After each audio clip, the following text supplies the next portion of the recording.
Hello, therapy enthusiasts of the world. Welcome back to the CBT Consultancy channel. In this video, I will be talking about how to go about assembling your KSA portfolio. And in particular, I'll be talking about how to go about demonstrating that you meet criterion 1 to 4 of the KSA portfolio. So let's roll the intro and get into it. Welcome to the CBT Consultancy channel, the channel where Chaka Yumba, a CBT therapist, is joined by colleagues and leading experts in the field in discussing the vast intricacies of cognitive behavioral therapy and other evidence-based psychological therapies.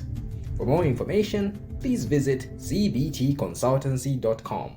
And now, sit back, relax, and enjoy the show.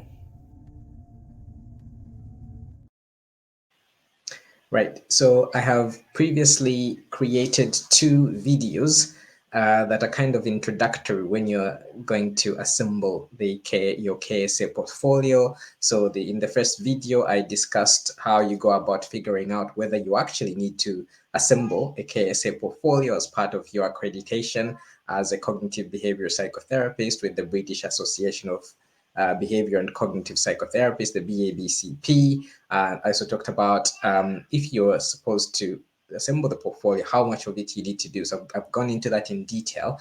And in the second video, I talked about who is going to be marking your KSA and why that's relevant to the question of how you go about assembling your portfolio. But I also went through all the templates that you need to use in assembling your KSA portfolio.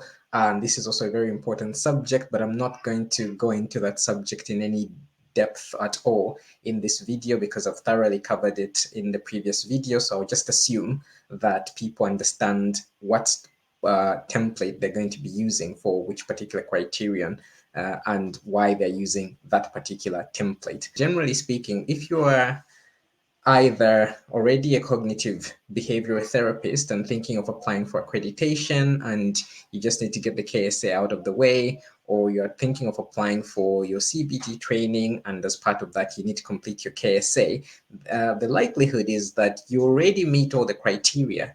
So you just need to have that confidence that you already meet the criteria, and all you need to do is to demonstrate how and when you met a particular criterion. That's all there is to it.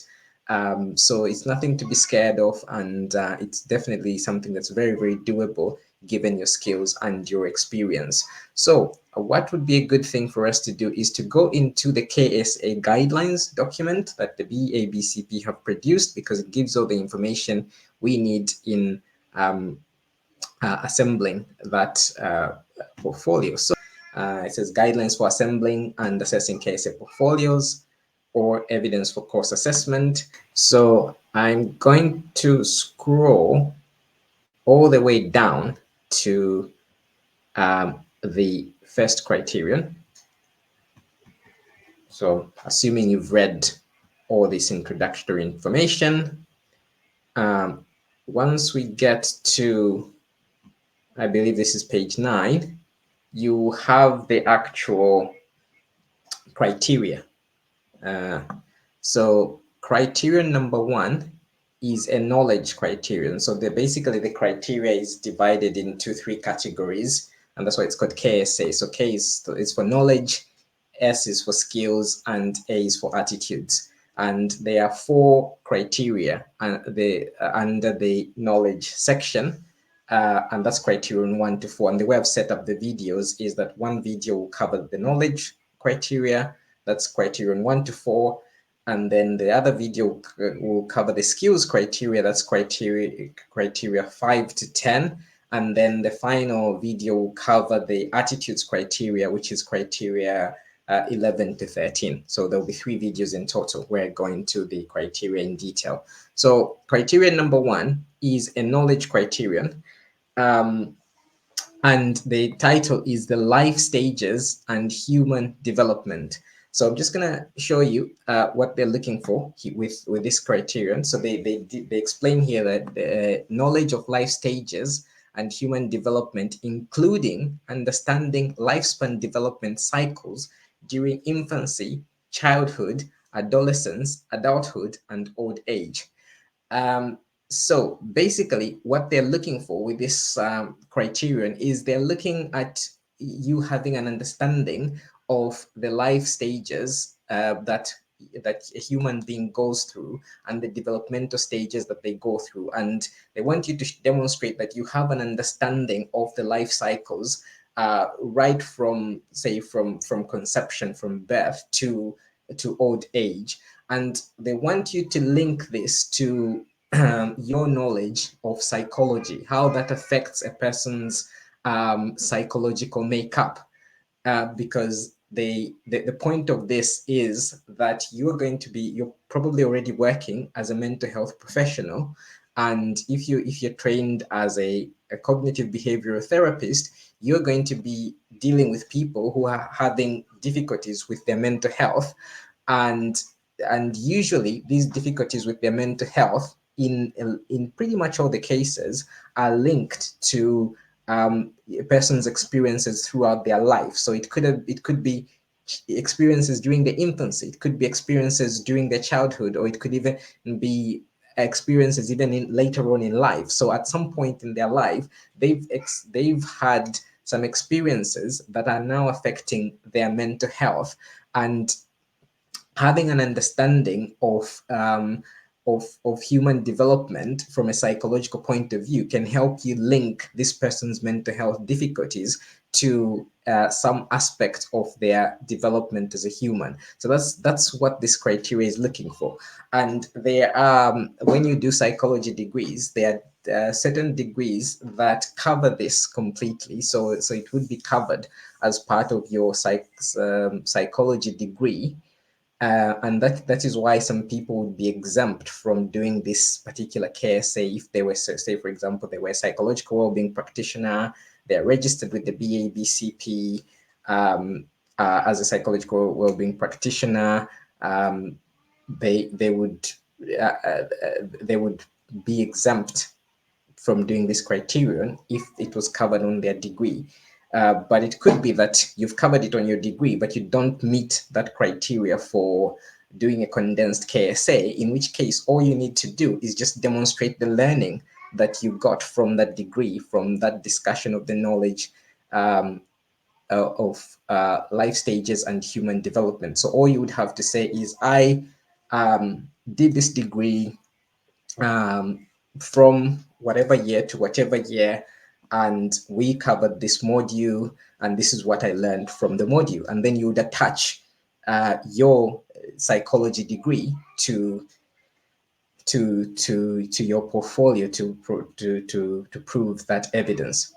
Yeah. So in terms of what they are looking for, and I've already touched on this, but just to hammer the point home, what they would be looking for you to demonstrate is that you've either had a training course that covers this topic, and it says here it has to be part of a coherent delivery method. So that means that you sat in a classroom and engaged in learning about this, and or it says, or a stream through several modules which might be accumulated over several trainings. So it could be that maybe you didn't attend the course, as I've mentioned, for example, you didn't have a psychology degree that covered this, but maybe you attended different trainings as throughout your career. Maybe you're a teacher, and as part of your your continuous professional development as a teacher, you attended trainings where they covered the life stages and human development and link this to the psychological behavior of children. So you can demonstrate that, you can write about that and demonstrate that through the certificates that you obtained from these trainings. And the other thing you could do is you could provide a reference. So somebody could write a reference and basically vouch for you and say that this is how you have acquired this knowledge, or they could countersign your personal statement. So there's multiple options, but personally, I don't see why you need to provide a reference for KSA 1 to 4. I would suggest maybe just writing a personal statement and providing evidence. Now, it could be that you haven't had you haven't covered this as part of your university training, as part of your degree, or even you might have done a psychology degree, but they haven't covered this in sufficient detail, and you haven't done any further training to acquire this knowledge, you can still acquire the knowledge by doing what is referred to as self-directed study. So you can do some reading on your own so that you acquire this knowledge. And this was this was true in my case. So when I wrote KSA 1, I had some knowledge of the life stages and human development just from my personal experiences growing up with younger siblings. So I wrote about that in my in Criterion number 1.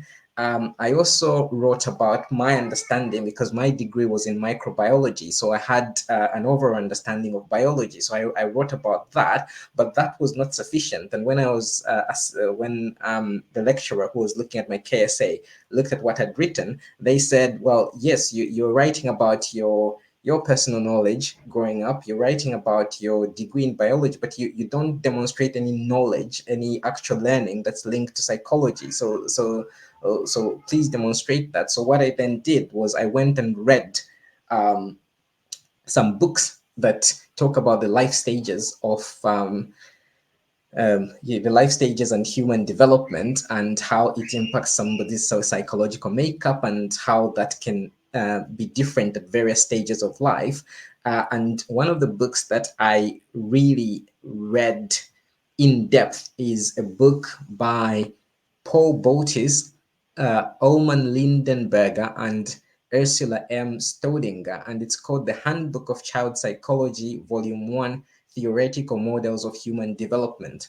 So I read this book, and it covers this like fantastically. It's very there's a lot of theory in it. There's a lot of like references in that book, but it goes into a lot of detail, and it references other studies that you can also go into and read in detail, but you don't have to go to that detail. It just gives you a good summary of these life stages, the life cycles, and how they affect somebody's psychological makeup. So I wrote that, and then I summarized. So I wrote that in the case. I wrote what I'd learned from that book in Criterion number 1, and then there is a template for your self-study record. So I wrote, I put that reference there to the book, and I summarized the key points that I'd learned from that, and that was enough to demonstrate my how I fulfilled criterion number 1 in the KSA. So that's criterion 1,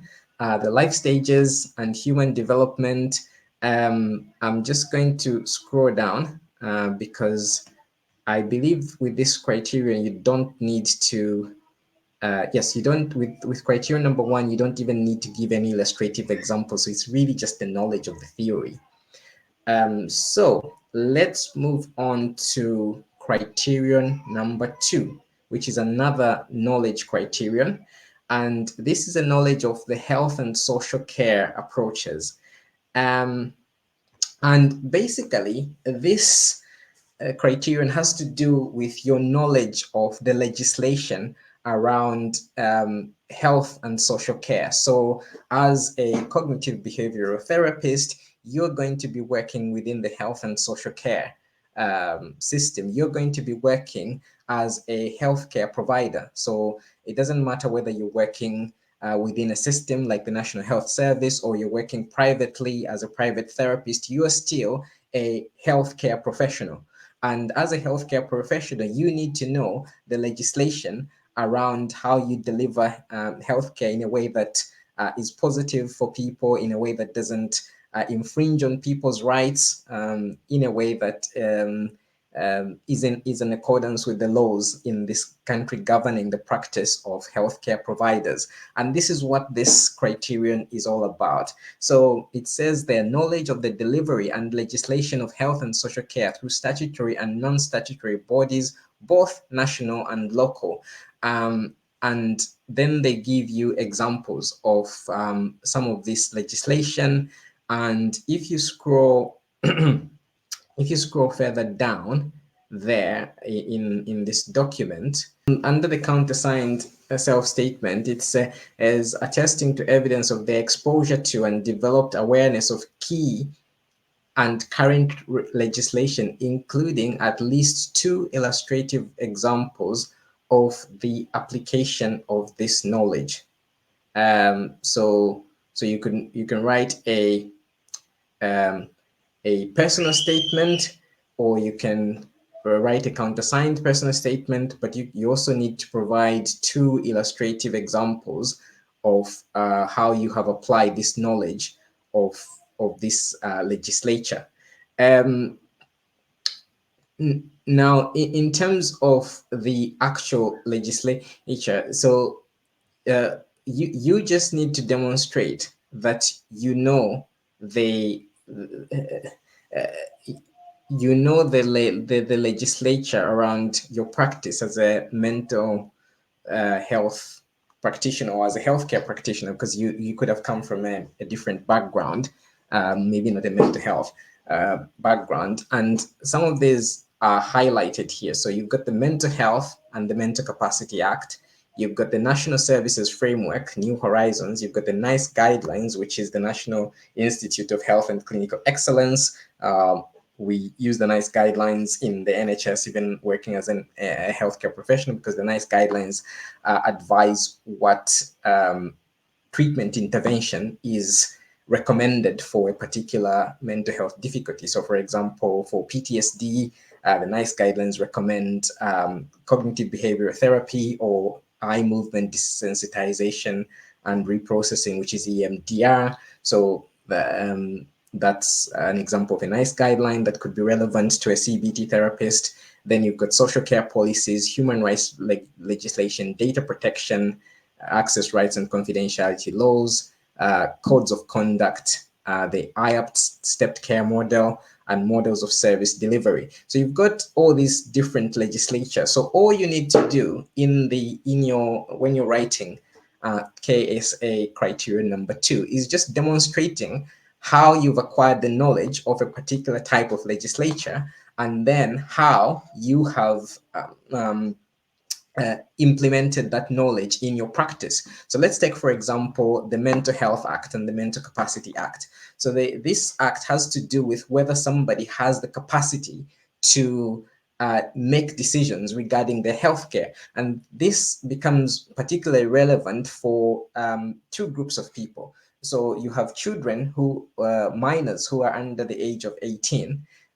Do they have capacity to make decisions? Because sometimes people can make decisions that impact them adversely. So, for example, someone can deny, let's say in the actual physical healthcare system, somebody can decline a medical intervention, and this could be a life-saving medical intervention. So the question arises is, does this person have that capacity to make that decision? So the Mental Health Act and the Mental Capacity Act goes into that. Or it could be that somebody is older in years, maybe they are experiencing some health difficulty that affects their cognitive abilities, and they could also be making decisions that could be impacting them adversely. So the question is, do they have that capacity to make those decisions? So you can write about your knowledge of that act and how it's relevant to such groups of people. And then you can write about examples when you've encountered that in your clinical practice, or in your other experience, how you've encountered that and how you've implemented your knowledge of that a piece of legislature. So you don't have to necessarily cover all these types of legislature, but the more you cover, then the better, the more astute you can demonstrate yourself with this, because these are kind of like basic pieces of legislature that are here that really anyone who's working as a mental health practitioner needs to be aware of. And the other thing about this legislature is, in most organizations which are part of the health and social care system, whether these are government organizations or whether these are private organizations, people are required to undergo mandatory training to have an understanding of this legislature. And what usually happens is, if once you go through that training, you receive a certificate at the end of it, of the training. So in my case, what I did is I just gathered all these certificates from my mandatory training, and I then attached those as evidence of me having this knowledge of the legislature around the health and social care system. So it could just be a case of you just going back on your trading records in your work environment. So whether you're working as a PWP, whether you're working as a teacher, whether you've worked as a nurse, just go back on your records and have a look at the mandatory trainings that you've undergone or which have relevance to legislature, then download the certificates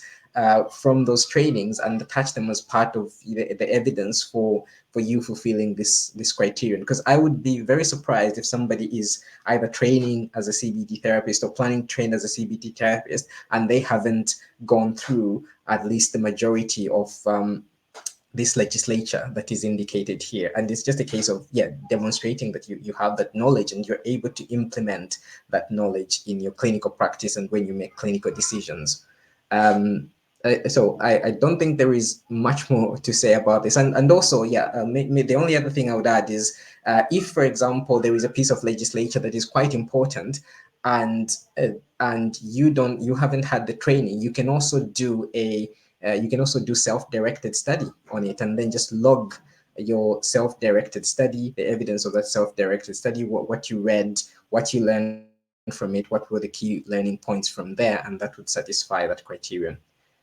So as you can see here, there is evidence of several relevant theoretical sources and relevant learning points highlighted. And if you can give at least 2 examples from your practice that demonstrate that, then that would cover that. That would cover criterion 2. So coming to criterion number 3, so which is the penultimate knowledge criterion. So this one has to do with psychopathology and diagnostic skills. So remember, the point is you're either training as a CBT therapist, you're planning to train as a CBT therapist, you're planning to you've maybe trained already and you want to apply for accreditation. So you could be that you're already working as a CBT therapist. And as CBT therapists, we work within the medical model. So where you have a diagnosis, and then based on the diagnosis, you create a treatment plan. And yes, CBT therapists don't offer an official diagnosis where we actually diagnose somebody and that's their diagnosis that goes onto their medical record. We don't, but we do what's called a provisional diagnosis. So if somebody explains their symptoms to you, you then have to make a clinical decision to say, well, these symptoms seem to be symptoms of PTSD, or these are symptoms of generalized anxiety disorder, or symptoms of depression. That is like a fundamental part of your work as a CBT therapist. So the point of this criterion is to demonstrate that you are able to use diagnostic tools to come to those clinical decisions. So if you're treating somebody for whatever disorder, depression, GAD, PTSD, social anxiety, health anxiety, specific phobia, and so on, what is your rationale for treating that person based on the information that they've given you for treating that person for that disorder, or let's call it a mental health condition? And there are various diagnostic tools. And as you can see, this document actually gives examples. So it talks about diagnostic criteria and tools, and then it says, for example, DSM, which is the Diagnostic Statistical Manual. I think it's up to DSM-6 now. And then we've got the ICD, which is the International Classification of Diseases. It's gone to ICD-11 now. That's version 11.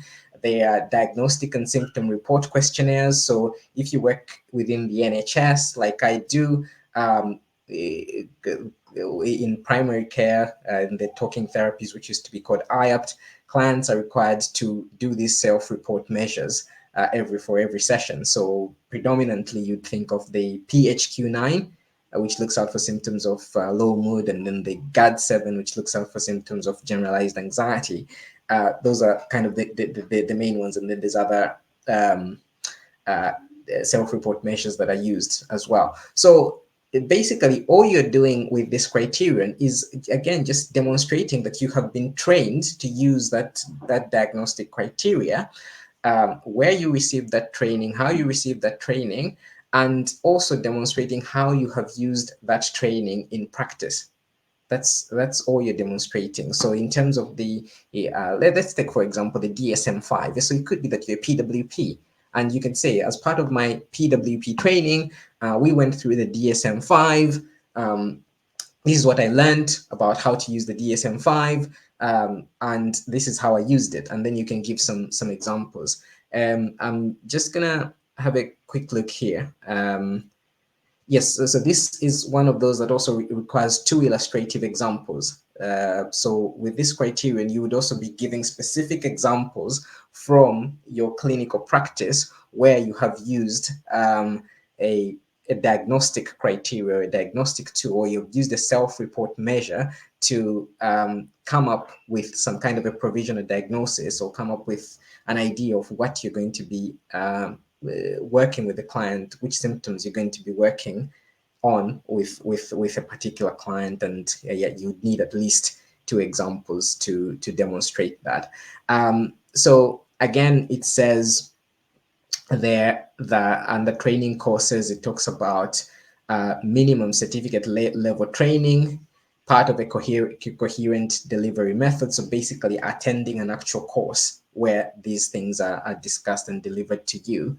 And then it says, or a stream through several modules, equating to at least 3 full days of training, developing knowledge and skills. It might be accumulated over several trainings. So it could be that you didn't have formal training, but maybe you've attended some CPD courses where this has been covered, so you can provide that as evidence. Or you can also provide evidence of self-directed study. So you've read about this, you've read it in detail, and then if you can summarize your understanding from the reading, reference that reading, then that can also suffice. So yeah, I don't think there is much more to say about this, because clearly if you're working in any kind of mental health role, the likelihood is you already have those skills, you've already got the training, so it's just a case of expressing it in writing, how you meet this criteria. So let's move on to the final knowledge criterion, which is criterion number 4. And this is models of therapy. Now, I know when I speak to my colleagues, a lot of people seem to suggest that this is a challenging criterion to write about. And I personally don't understand why people find this challenging, but let's talk about it and see if what my comments are helpful in any way, shape, or form. So it says a knowledge of a variety of theoretical models of intervention. So what this criterion is asking for is your knowledge of what intervention can be used to treat somebody who is experiencing a mental health difficulty, right? So and there's a variety of interventions that can be used. Now, in this criterion, they are expecting you to demonstrate a knowledge of at least 4 of the interventions that are listed below. So the most obvious one is cognitive behavioral. So which is obviously, if you're doing this, then you are either embarking on a career path as a CBT therapist, or you're already a CBT therapist. So it is vital that you understand what CBT is and what the model is, and how this model developed and how it works and how it's used in clinical practice. So that's the most obvious one. And then they reference the Roth and Peeling competencies framework. So when you're doing your CBT training, that is the framework that is used really to to give you the skills that are needed to work in this cognitive behavioral model. So well, one thing you can do is you can just go onto the UCL. So if you go on Google and you type in UCL CBT core competencies, it will give you the Roth and Peeling framework. And for each of the disorders that we treat as CBT therapists, there is a minimum of one, but usually there's maybe 2 or 3 models that you can use to treat that particular disorder. So for example, if you're talking about depression, there is Beck's model.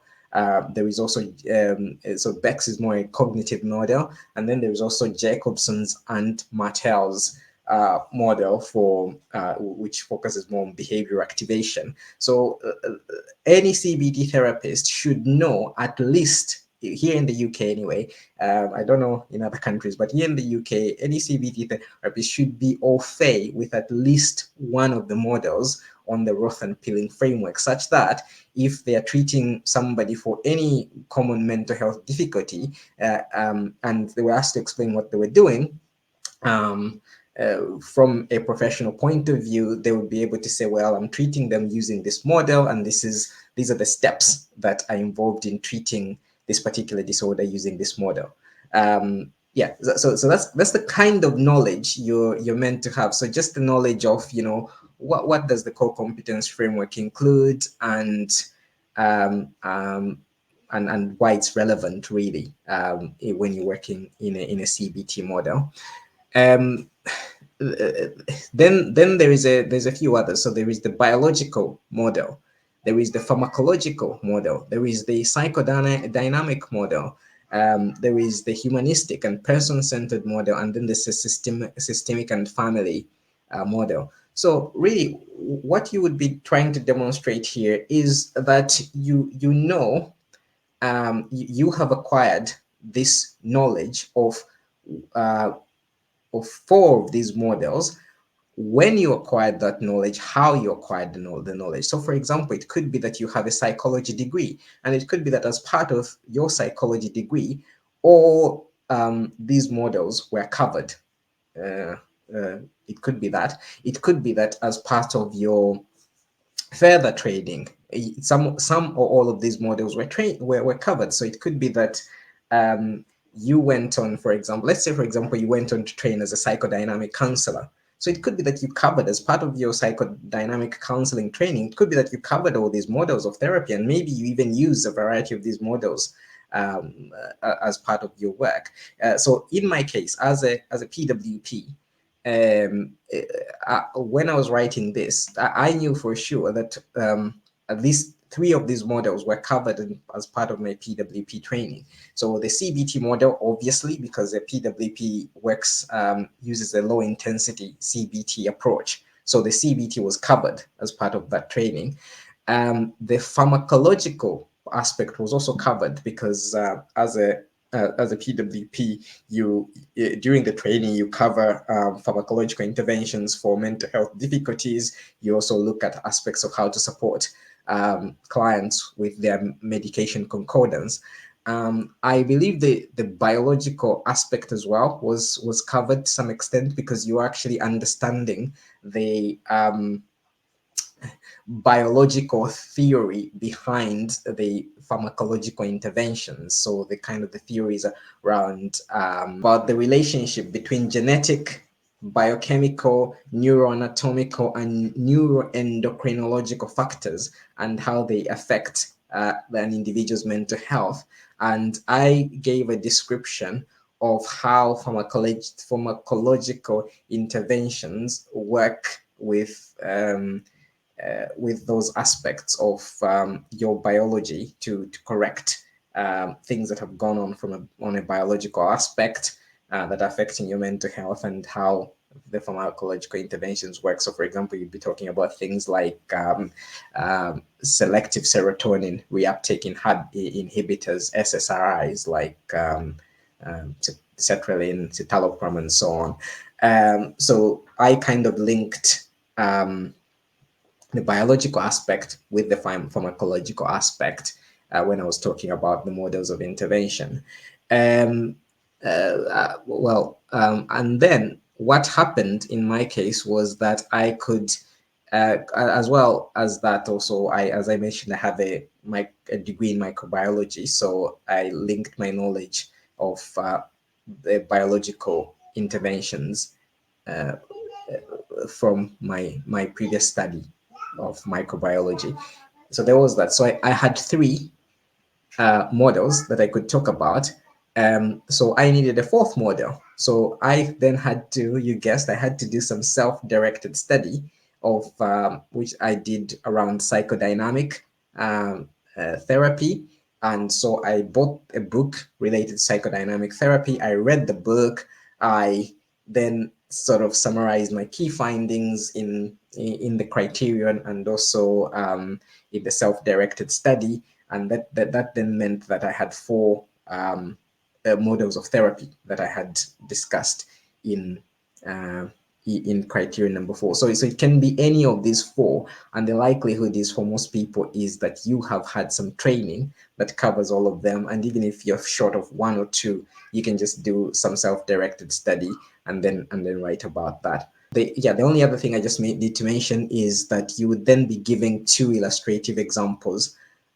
So for example, you could be say if you're a PWP, you can give an illustrative example of when you were working with somebody using the CBT model as a PWP to work with their symptoms of depression or their symptoms of generalized anxiety and so on. And you can also, even if you're a PWP, you can also say something along the lines of, you maybe assess somebody, and based on their presentation, you clinically, the judgment was made that they were not suitable for a CBT-based intervention, and psychodynamic therapy was more suited to this individual. So then you would then be talking about what you did and why you came to the conclusion that the psychodynamic therapeutic approach would be more suitable for somebody that you've assessed, and CBT was maybe not the most suited. So those are the kind of things you'd be writing in your illustrative examples. So you're just illustrating how you are applying your knowledge into your clinical practice, and that demonstrates you fulfilling that criteria. So the other thing, just before we kind of start wrapping up this video, is that in this document there are actual examples. So the only relevant example here is the example they've provided of how you could write a criterion number 1. So I'm just going to scroll all the way down and get to the examples. So this is on page 27. You have an example of a self-statement of how somebody has fulfilled criteria number 1, which is the life stages and human development. And I'm not going to read this whole thing because you can obviously download this document on the BABCP website and read it. But in the first part, this individual talks about growing up in a family of teachers, their interest in human development. Then they talk about doing an AS level that had some relevance to that. They then talk about a counseling diploma that also had some relevance to this topic. Then they did a Bachelor's of Science degree in health psychology, and they had the module that covered this particular topic. They've then done certificates in CBT.